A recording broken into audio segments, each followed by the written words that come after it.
Salam sejahtera, saudara yang kekasih di dalam nama Tuhan Yesus Kristus.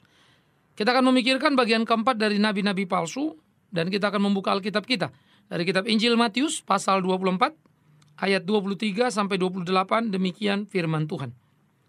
Pada waktu itu jika orang berkata kepada kamu, lihat Mesias ada di sini, atau Mesias ada di sana, jangan kamu percaya.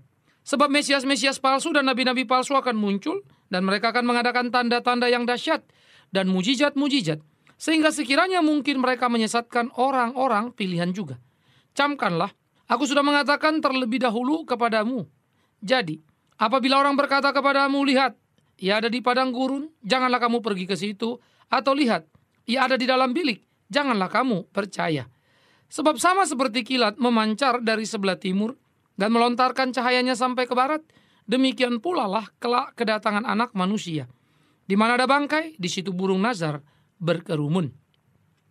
Saudara yang kekasih di dalam nama Tuhan Yesus Kristus, seperti yang sudah kita bicarakan, kepalsuan bisa dimulai dari sebuah kesalahan. Pertama, motivasi yang salah, ajarannya benar.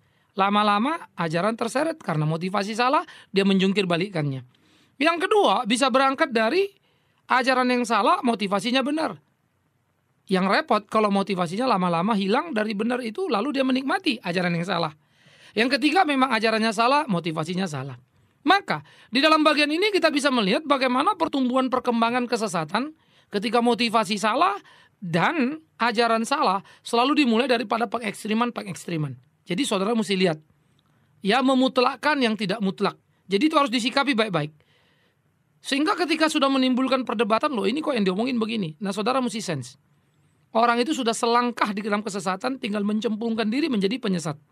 Ya, nah karena itu kemudian Alkitab juga mengatakan bahwa kesesatan itu adalah sesuatu yang terjadi di dalam kehidupan kita, yang tidak terbendung oleh kita, akan menjadi bagian daripada proses parousia atau kedatangan Kristus yang kedua. Ini menjadi sebuah proses di dalam penantian kita pada kedatangan Kristus yang kedua. Maka pada waktu itu, seperti digambarkan Alkitab, setan akan bekerja segiat-giatnya untuk bisa menyesatkan orang sebanyak-banyaknya. Bahkan dikatakan, sekiranya mungkin mereka juga akan menyesatkan orang-orang pilihan. Ingat ya, sekiranya mungkin. Nah di sini kita bisa melihat bagaimana di dalam doa Tuhan Yesus dalam Yohanes pasal 17, orang-orang yang kau percayakan kepadaku Bapa tidak satu pun hilang, kecuali dia yang ditentukan untuk binasa, yaitu dia yang memang tidak masuk dalam bilangan orang pilihan. Ya, maka keyakinan akan keselamatan di dalam Kristus harus menjadi satu keyakinan yang teguh dalam hidup kita. Siapa yang bisa disesatkan? Hanya satu, orang yang tidak melekat kepada Tuhan. Orang yang bukan pilihan Tuhan. Apakah orang pilihan Tuhan bisa disesatkan? Kalau dia melekat pada Tuhan dan betul orang pilihan, mana bisa disesatkan? Kalau bisa disesatkan, ya karena bukan melekat dan bukan orang pilihan. Dia bukan carang itu. Dia tidak menempel pada batang pohon itu. Nah jadi ukuran ini harus diperhatikan. Keseriusan dan kehebatan dan keluar biasaan hubungan dengan Tuhan itu begitu hebat. Jadi jangan meremehkan cinta kasih Tuhan, tetapi sebaliknya jangan mengobral dan berkata seakan-akan Anda sudah dekat. Waduh, tapi setannya lewat kuat loh. Karena setannya sangat kuat, jatuh deh saya Pak. Bukan, nggak ada setan yang sangat kuat. Setan tidak akan pernah mampu mengganggu orang-orang percaya yang sungguh-sungguh di dalam Tuhan. Tetapi setan bisa menghancurkan mereka yang hanya bermain-main di dalam Tuhan. Jadi tolong bedakan. Loh Pak, kenapa si Anu bisa hilang kalau begini. Padahal sudah ikut Tuhan. Dengarkan jawabannya serius. Tidak pernah sungguh-sungguh. Itu Yudas. Sudah jadi rasul. Yesus bilang apa? Kecuali dia. Yang ditentukan binasa artinya apa? Yang memang bukan orang pilihan. Yang memang menempel lalang di antara gandum. Bukan gandum itu. Nah ini kekuatan di dalam pemikiran Kristen yang sangat luar biasa, sekaligus merupakan satu jaminan Tuhan kepada orang yang percaya kepada dia. Tetapi orang yang percaya pada dia selalu bisa dilihat dari buahnya. Nah ini awas ya, jadi mana lalang, mana gandum, mana asli, mana palsu, saudara mesti bisa memilah-milah. Nah kita kembali. Oleh karena itu maka dikatakan si penyesat ini akan berusaha sebanyak-banyaknya untuk membawa orang tersesat bersama-sama dengan dia. Sehingga dengan demikian dia akan bisa menikmati sebuah kenikmatan yang luar biasa. Karena mendapatkan semacam satu hasil kerja yang luar biasa pula. Karena dia panen besar. Panennya apa? Menyesatkan banyak orang. Nah karena itulah di tengah-tengah kehidupan kita, pergumulan akan harus menjadi sesuatu yang serius di dalam kehidupan. Ya. Nah oleh karena itulah hati-hati di dalam proses menandatangan Tuhan itu. Setan itu bekerja luar biasa. Bahkan dikatakan Dia akan membuat mujizat-mujizat yang mencengangkan, mujizat-mujizat yang mengkagumkan. Tragisnya, sekali lagi, tragisnya. Dalam kondisi seperti itu di mana setan memainkan peran yang hebat, di dalam kondisi seperti itu di mana setan berteriak secara luar biasa mendemonstrasikan mujizatnya, di saat itu justru kita ini adalah orang-orang yang paling mabok mujizat. Sehingga seringkali saya lihat orang mencari Tuhan bukan mau mencari Tuhan yang menyelamatkan, tetapi mau mencari Tuhan untuk Tuhan mendemonstrasikan mujizatnya. Maka banyak orang bertemu dan merasakan mujizat Tuhan, tetapi maaf, tidak bertemu dan merasakan kasih Tuhan. Loh, kok bisa Pak? Ya bacalah kisah orang kusta, 10 orang kusta. 10 minta disembuhkan, Tuhan bilang pergi tunjukkan dirimu sama imam. Di tengah jalan sembuh semua. Berapa yang kembali? Cuma 1. Yesus bilang apa? Mana yang 9 lagi? Hanya orang asing ini kah yang kembali?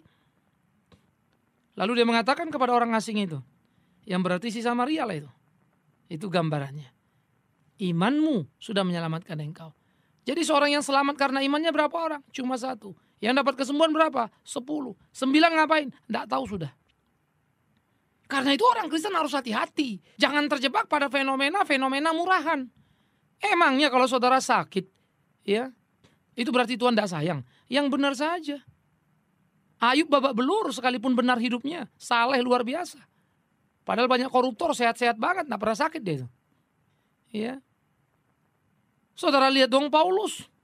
Justru mengalami duri dalam kesetiaan pelayanannya. Dulu waktu menganiaya pengikut Yesus, dia tidak pernah sakit seperti itu. Dia minta supaya Tuhan mengangkat duri dari tubuhnya. Tetapi Tuhan bilang apa? Tidak Paulus, cukup kasih karuniaku bagimu. 3 kali dia berdoa, 3 kali dijawab begitu. Tetapi Paulus bilang apa? Di dalam kelemahanku nyatalah kekuatan Tuhan. Nah, jadi saudara-saudara, si nabi palsu ini, kalau saya boleh bilang dalam istilah dunia bisnis begitu ya, datang di waktu yang tepat pada orang yang tepat. Waktu yang tepat kenapa? Karena orang sangat haus dan paling gila-gilaan sama mujizat. Waktunya tepat kan? Pas orang lagi gila-gila sama mujizat, dia datang bawa mujizat. Kepada orang yang tepat, yaitu orang yang gila-gila itu. Sehingga kalau cekokin, langsung dia tersesat. Loh, apakah mujizat tidak ada Pak? Jangan salah paham. Saya amat sangat luar biasa percaya pada mujizat Allah. Tidak pernah berubah dulu, sekarang sampai selama-lamanya. Yang jadi masalah ketika engkau menerjemahkan Tuhan sama dengan mujizat, itu kesalahannya. Seakan-akan Tuhan tidak hadir kalau tidak ada mujizat, itu kesalahannya. Dan mujizat itu adalah just orang sakit sembuh. Sekedar itu saja. Ya, tidak punya uang dapat uang. Jadi kita menghina cerita Alkitab sendiri.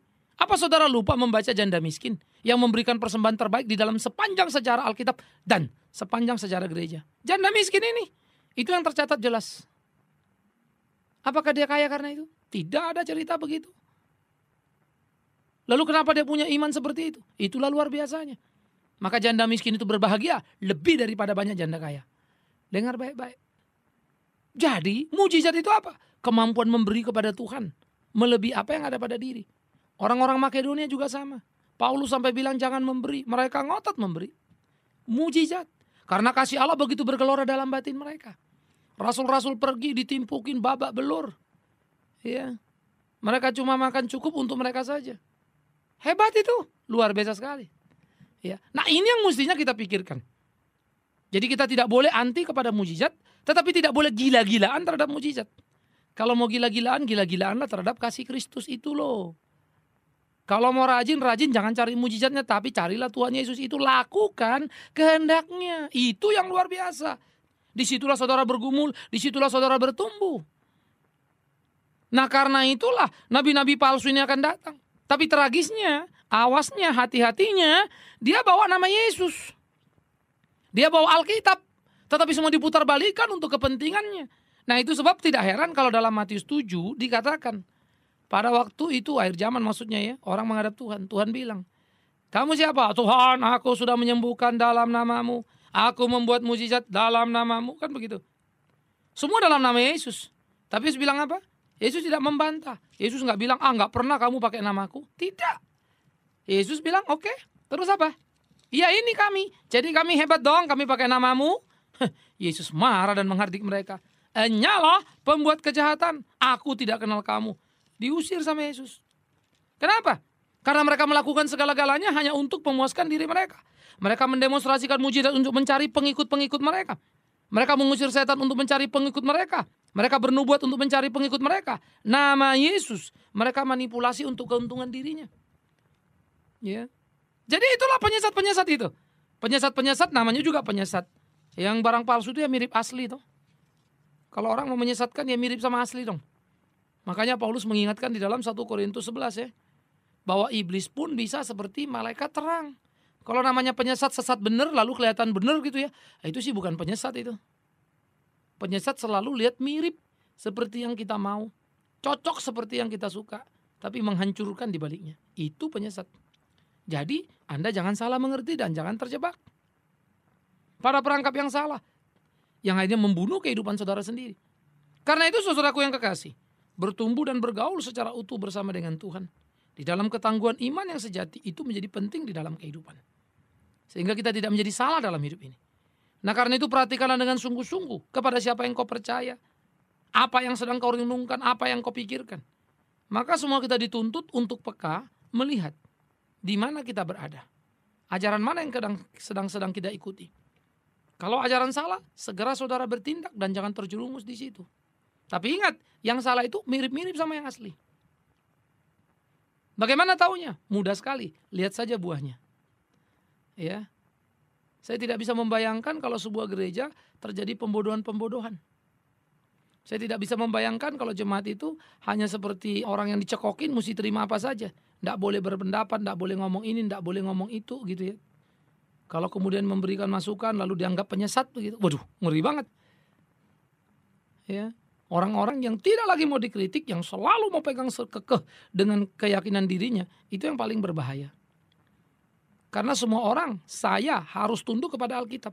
Jadi kalau Anda bisa mengatakan kebenaran, ya, yang lebih benar dalam pengertian mendekati kesejatian Alkitab, dibandingkan pendapat saya mesti rela dengar dong. Saya mesti mau perhatiin, benar juga ya, saya mesti belajar. Saya tidak bisa mengatakan, gak bisa, harus begini, itu kacau, Tuhan yang ngomong sama saya. Dari mana mau ngomong Tuhan ngomong sama kau? Tuhan ngomong sama saya, tapi apa yang kamu omongkan beda dengan yang di Alkitab. Apa itu? Ukuran apakah Tuhan betul ngomong sama seseorang atau tidak adalah apa? Alkitab. Jadi Alkitab jangan dimanipulasi. Apalagi untuk mengambil kepentingan diri, keuntungan diri. Wow, itu salah sekali. Kita tidak bisa seperti itu. Tapi bagaimana di tengah-tengah kehidupan kita bertumbuh? Kita berkembang untuk menyatakan kebenaran. Supaya di dalamnya sungguh nama Tuhan yang dipermuliakan. Maka saya pikir saudara yang kekasih, disitulah pentingnya nasihat ini. Supaya engkau jangan terjebak dan cepat percaya kepada hal-hal yang fenomena yang bisa memuaskan mata. Mata kan puas ya kalau ngeliat mujizat. Mata kan puas kalau ngeliat orang sakit sembuh. Wah, puas sekali. Tapi kebenaran firman Tuhan ada tidak? Dapatkanlah kebenaran firman Tuhan. Tuhan bisa memakai mujizat untuk meneguhkan iman. Betul sekali. Tapi jangan bilang iman sama dengan satu-satunya mujizat. Salah sekali. Iya. Dalam pertumbuhan iman kita diberi kekuatan menanggung sesuatu. Nah maka iman yang sejati, iman yang serius, yang dibalut oleh pengetahuan yang utuh akan firman Tuhan, membuat kita peka untuk mengenal lingkungan, mencermati baik-baik, mana asli, mana palsu. Ya, sehingga di sini perlu hati-hati sekali. Saya secara jujur sebagai seorang pendeta juga bergumul untuk diri saya. Di dalam memahami kebenaran firman Tuhan, mengerti kehendak Tuhan, kadang-kadang saya nikmati betul itu dalam pengertian apa? Saya lebih pintar dari si B, saya lebih ngerti dari si C. Yang muncul apa? Ya sudah, besar kepala. Kadang-kadang perasaan sombong itu sudah mulai muncul. Wow, bisa dinikmati? Bisa, karena enak sih. Wah, kita tergoda untuk menikmati. Celaka enggak? Karena kita sudah semakin jauh dari Tuhan. Mengerikan loh saudara. Jadi sudah terbawa arus. Yang tragis di situ, jadi setan itu dari banyak sudut. Dia akan coba menjatuhkan, menghancurkan, termasuk ketika kita memahami kebenaran secara utuh tetapi tidak mampu mendemonstrasikan dengan cara yang bertanggung jawab. Tidak ada penguasaan diri. Petrus berkata, hendaklah kepada imanmu ditambahkan kebajikan. Kepada kebajikan ditambahkan pengetahuan. Kepada pengetahuanmu ditambahkan penguasaan diri. Penguasaan diri apa? Ketekunan. Ketekunan apa? Kesalehan. Kesalehan apa? Kasih. Ya. 7 anak tangga yang dibicarakan oleh Petrus itu sangat penting. Supaya kita tidak berhenti hanya dari iman, kebajikan, baik sama orang. Lalu kita tahu pengetahuan, kita makin pintar. Tapi tidak ada penguasaan diri. Kita jadi pongah. Kita menjadi sombong. Berat kan? Aduh, luar biasa. Dari situ baru ada ketekunan lagi. Ketekunan itu apa? Sabar menderita. Waduh, bagaimana bisa? Tapi itulah orang percaya. Itulah dituntut dari kita. Sampai kita mantuk pada kesalehan dan akhirnya cinta kasih. Di mana kita hidup sadar betul kita bukan segala-galanya. Dan ingat, jadi kesesatan itu sudah datang pada tepat yang waktu. Jadi waktu yang tepat pada orang yang tepat, maka bisa dimengerti ketika dia berhasil menyesatkan banyak orang. Hati-hati, semoga kau bukan salah satunya. Karena itu belajar mencintai Alkitabmu, bukan sekedar khotbah pendetamu, termasuk khotbah pendeta Bikman Sirait. Ini selalu saya ucapkan, saya penting sekali. Saya bersyukur pada Tuhan kalau Anda merasa diberkati dan menikmati khotbah saya. Tetapi saya berkewajiban mengingatkan saudara, jangan berhenti menyukai khotbah saya, tapi belajarlah menyukai firman Tuhan. Perhatikan baik-baik, supaya engkau cermat, cerdas, tidak terjebak pada perangkap salah, tidak terjebak pada sekedar pikiran-pikiran seorang Bikman Sirait.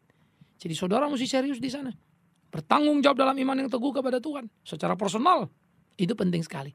Maka dengan demikian kita bisa memagari diri kita dengan kebenaran yang sejati, sehingga setan tidak mudah menembus kita. Ya, oleh karena itulah kehati-hatian itu harus di tengah kita lihat di dalam kehidupan kita, supaya kita tidak terlalu mudah terbawa dan percaya.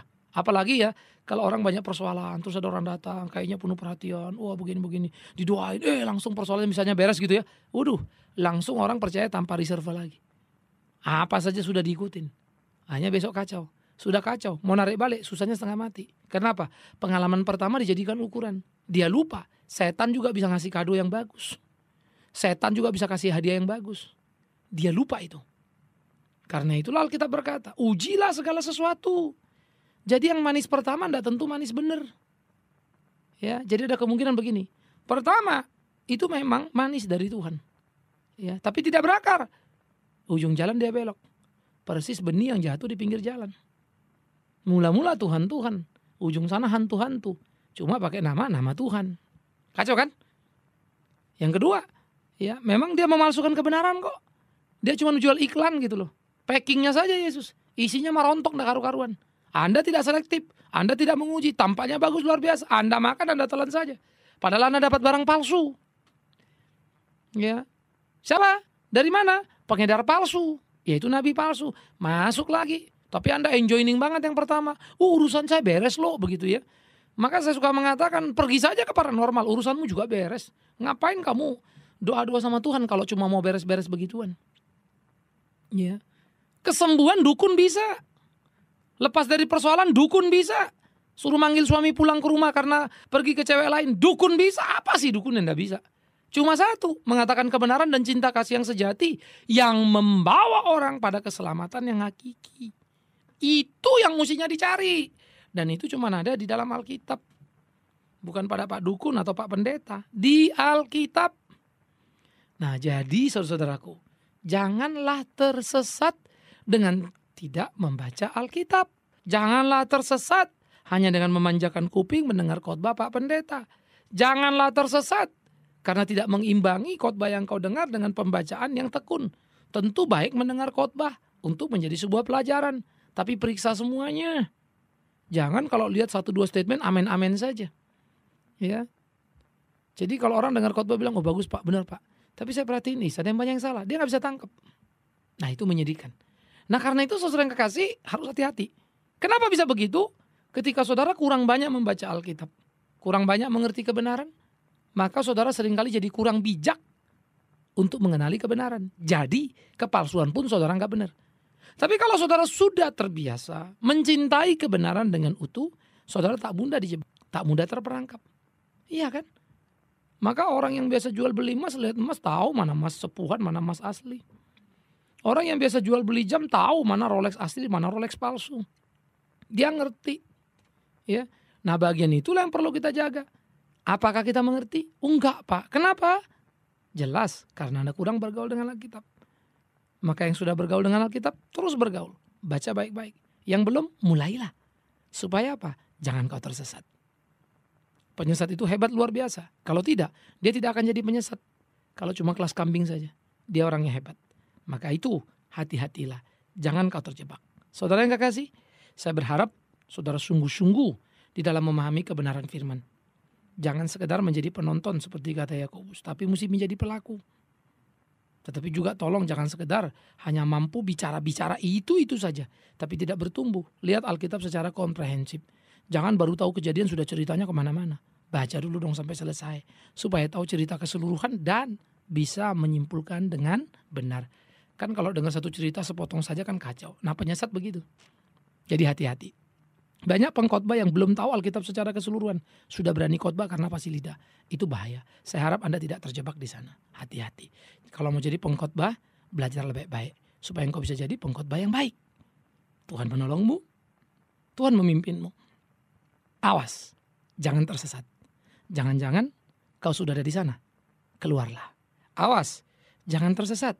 Mungkin engkau katakan tidak, padahal engkau sedang bergaul dengannya. Hati-hatilah. Kenali dirimu, kenali lingkunganmu, amati semuanya. Ujilah, Tuhan menolongmu. Amin. Kita berdoa. Kami bersyukur, kami berterima kasih untuk apa yang bisa kami renungkan dari firman hidup. Tuhan tolong kami, mampukan kami, supaya kami hidup seperti apa yang Tuhan kehendaki dan seluruh hidup kami menjadi persembahan yang utuh untuk kemuliaan Tuhan. Mari Bapa, pimpin tuntun kami dalam cinta kasih-Mu, dan biarlah hidup kami sungguh-sungguh diselimuti oleh kebenaran, dan kami tidak terjebak pada kesesatan. Tuhan dipermuliakan. Kami anak-anak-Mu menjadi kesaksian. Terpujilah Engkau Tuhan kami. Amin.